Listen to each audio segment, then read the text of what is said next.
You're listening to songs from Joni Mitchell's new album, Taming the Tiger, and a conversation recorded September 9th in Los Angeles on the KGSR Sunday Night News. Joni, as you say, happiness is the best facelift. It seems like you've been having a lot of fun lately. I wanted to ask you about some of these recent projects that you've been doing. The tour that you did with Bob Dylan and Van Morrison, was it a good experience for you? Yeah, well, I think it was a great triple bill. I took it on that account. I hadn't performed in a long time, and it seemed, I was very, I thought, no, that's a good show.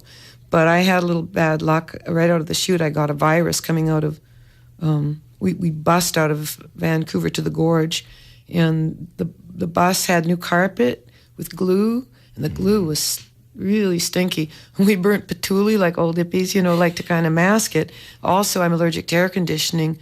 To make a long story short, by the time we got to the Gorge, I was really sick, and I had like my throat, the roof of my mouth was red, and my throat was like hamburger. And they sent me a doctor who gave me really extraordinarily violent medicine. And, I played the 2 Gorge dates very ill, like delirious, but happy. I mean, I was enjoying it, but I was delirious, literally. And when we got to the eve of the San Jose gig, I couldn't get out of bed. My motor functions, I had to tell myself to walk and tell myself to chew. So the medicine really worked some violence on me, and they sent for another doctor, a Chinese doctor, who recognized it as, so the doctor's pills give you brand new ills. Yeah, I had a violent reaction to it. So I did the whole tour really from behind the wheel in terms of stamina. The San Jose in particular, like I was afraid to hit a high note. It takes a lot more air to hit a high note, and every time I went to hit a high note, I'd go all pins and needles and start to black out. So I had to kind of jockey things around, and I apologized, I believed, although I don't even remember that show. I said something, but I don't know what it was, and the press picked up on it, and they assumed it was that I was rusty from, not having been out of the chute for a long time, but I was just really ill. What was it like playing with your ex-husband in the band, Larry Klein? Oh, we were really good friends. He called me up. I wasn't going to take a bass player because the guitar has so much bottom on it. And he said, Joan, you got to, you got to let me come. So, no, we were the best of friends. I was surprised that there was no collaboration between the 3 artists on the bill. Well, Bobby keeps so much to himself. Van came to me at one point and said, have you spoken to Bobby yet? And I said, yeah, I saw him after the Vancouver show. Oh, he hasn't spoken to me, he said. Well, I said, well, come on, let's crash his set. So there was a song in Japan that closed the show. Bob and I were in Tokyo of his, and he kind of short-sheeted me on stage. He pulled a number on me, so I figured we'll go out on this song of his and we'll get him. And anyway, we went out and kind of crashed the set the one night, and Bob got a big kick out of it, and it was really rough, and I blew the words on it, and blew the rhyme and had to make one up. Bobby was looking at me grinning, come on, what is she going to rhyme with it? Because I got the first rhyming line wrong. What song was it? I Shall Be Released. Also, recently you did the Walden Woods benefit in April. You sang Stormy Weather backed by an orchestra. Would you ever do an album of cover songs? That's what I want to do. Rather than tour this album, because I'm so far behind because they're taking so long to release it, I want to go straight into the studio and record in that genre. As a singer, if you separate all of these things, just forget Joni the writer, because I write these kind of soliloquies which take more dramatic skills than vocal skills. There's no room to put a trill in. You've got so many syllables to deal with, and you have to enact them like an actress as opposed to just singing a mood piece.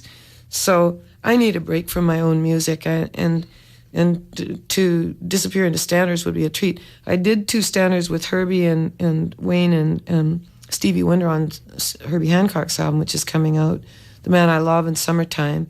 And my band and I now, since Woodstock, have an arrangement of Summertime that I think is really fresh. And I saw 4 chins quivering in the audience at Woodstock to that old chestnut. So I know it has a power.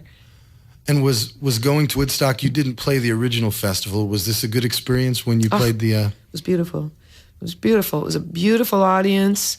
They loved my band. After some of the prejudice against too jazzy, Joni's jazzy, all that, the West Coast press tends to to Levy Against Me. The East Coast doesn't so much. And there was a banner in the audience about 8 foot long that said Joni's Jazz and all these smiling heads above it when I hit the stage, and I thought, oh, good. And they applauded my band genuinely, enthusiastically every time a color entered and laughed. We took a big leap in growth, I think. It felt like it, that the band was that much more solid. Well, I was well, for one thing. And we added Isham and the addition of muted trumpet, which is a color that I love. Seemed to flesh everything out, and the audience was wonderful. And recently there was a beautiful book of your lyrics, and I had read at that time that you might do a short story book or an autobiography. I'm contracted for an autobiography, but you can't get my life to go into one book. So I want to start actually kind of in the middle, kind of the Don Juan's Reckless Daughter period, which was a very mystical period of my life and colorful, not mystical on bended knee, but just, if I was a novelist, I would like that to be my first novel. And it begins with the line, I was the only black man at the party. So I've got my opening line. I'm sure you're asked the question if you're going to compile a box set, and do you have some things that haven't been released along the way? Well, in terms of a box set, my stock was so low that Hits and Misses is basically my box set. I don't know what will happen now, but they wouldn't even put out a complete box set. It was to be a 2-record. So I got rid of that part of the contract in Hits and Misses. I never wanted to put out a hits because, I felt that legitimately I didn't really have that many hits. What were the most popular things in my repertoire were not my best work, really. So Hits and Misses kind of fulfills what contractually at that point in my career they would spring for.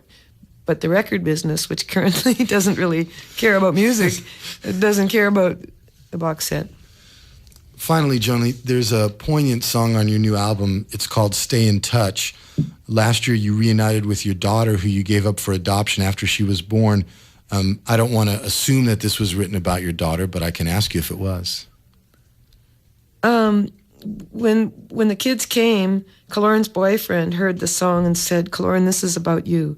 And it is. It's about the beginnings of love, conducting yourself through it wisely. I don't think there's another song like it in existence. It's always how foolish we all are when we're smitten, and it applies. It wasn't the catalyst for it. Kaloran came in the middle of the project, and one of the reasons why there was a delay in finishing it was because, we just had to spend a lot of time with each other. So we'd spend 3 weeks, and then I'd go back in the studio, and then I'd go up there and we'd spend some more time, and then I'd go back in the studio, and it definitely applies, but it applies to any new terrific attraction. It's basically how to steer yourself through that smitten period. You had said before that you would send her messages in some of your earlier songs.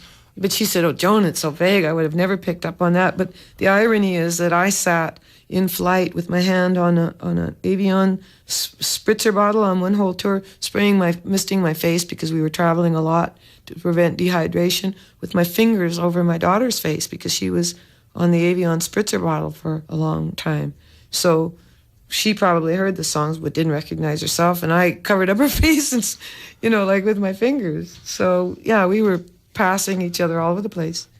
When you met your daughter after so many years, did you see any of your qualities in her? Oh, well, when we first met, we walked into the kitchen. They arrived, and I was upstairs, and I was glazing the cover painting. I was varnishing it.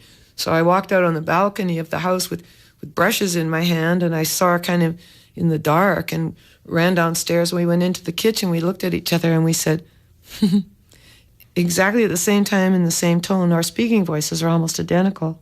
And in the first few weeks, well, even now, we say exactly the same thing with the same inflection, at the same time, which people do sometimes when they're, in the beginning of relationships. There's a lot of kind of psychic things, but no, it's terrific. And we've had a couple of little skirmishes, and we're getting to know each other, and it's just terrific. And I love my grandson, and yeah. For the last 70 minutes, you've been listening to Joni Mitchell on the KGSR Sunday Night News, highlighting songs from her new album, Taming the Tiger, and the conversation you heard recorded September 9th at the Bel Air Hotel in Los Angeles, California. Thank you, Joni. The album is out. It got into stores about a week ago, last Tuesday. And if all things go as planned, you can read part of that interview, if you missed some of it, in the Austin Chronicle this week. I'm Jody Denberg, and I do have a couple more copies of Taming the Tiger for you. I've got a trivia question for you Joni fans. She mentioned several times in the interview her landmark album, Court and Spark. Name the disc that was released immediately after Court and Spark. Let's see if you can do that. 390-KGSR, callers 7 and 10. If you can name the studio album that Joni released after Court and Spark, I can give you a copy of her new album, Taming the Tiger. Thank you for listening tonight. The KGSR Sunday Night News is heard from 8 till 10 every Sunday night, 2 hours of new music brought to you by Waterloo Records.